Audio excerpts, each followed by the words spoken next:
Hello everyone, welcome to Sanmarga classes. 14ನೇ ಪ್ರಶ್ನೆ, ರಾಜ್ಯಪಾಲರ ಹಣಕಾಸಿನ ಅಧಿಕಾರ ಮತ್ತು ಕಾರ್ಯಗಳನ್ನು ತಿಳಿಸಿ ಅಂತ ಕೇಳಿದ್ದಾರೆ. ರಾಜ್ಯ ಸರ್ಕಾರ ಎನ್ನುವಂತಹ ಚಾಪ್ಟರ್ ಇಂದ. ಓಕೆ, ಹಣಕಾಸಿನ ಅಧಿಕಾರ ಮತ್ತು ಕಾರ್ಯಗಳು.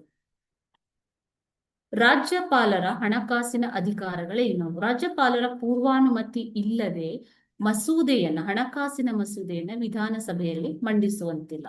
ಅದೇ ರೀತಿ ರಾಜ್ಯ ಹಣಕಾಸು ಆಯೋಗ ಹಾಗೂ ರಾಜ್ಯ ಯೋಜನಾ ಮಂಡಳಿಯನ್ನ ರಚಿಸುವ ಅಧಿಕಾರವನ್ನ ರಾಜ್ಯಪಾಲರು ಪಡೆದಿದ್ದಾರೆ. ಓಕೆನಾ. ಮೂರನೇದಾಗಿ, ರಾಜ್ಯದ ತುರ್ತು ನಿಧಿಯಿಂದ ಬರ, ಪ್ರವಾಹ, ಭೂಕಂಪದಂತಹ ಆಕಸ್ಮಿಕ ಘಟನೆಗಳನ್ನ ನಿಭಾಯಿಸಲು ಹಣ ಬಿಡುಗಡೆ ಮಾಡುವ ಅಧಿಕಾರ ರಾಜ್ಯಪಾಲರಿಗೆ ಇದೆ. ರಾಜ್ಯದ ಸಂಚಿತ ನಿಧಿಯು ಕೂಡ ರಾಜ್ಯಪಾಲರ ನಿಯಂತ್ರಣದಲ್ಲಿ ಇರುತ್ತೆ. ಸೊ ಇವು ರಾಜ್ಯಪಾಲರ ಹಣಕಾಸಿನ ಅಧಿಕಾರ ಮತ್ತು ಕಾರ್ಯ. Thank you.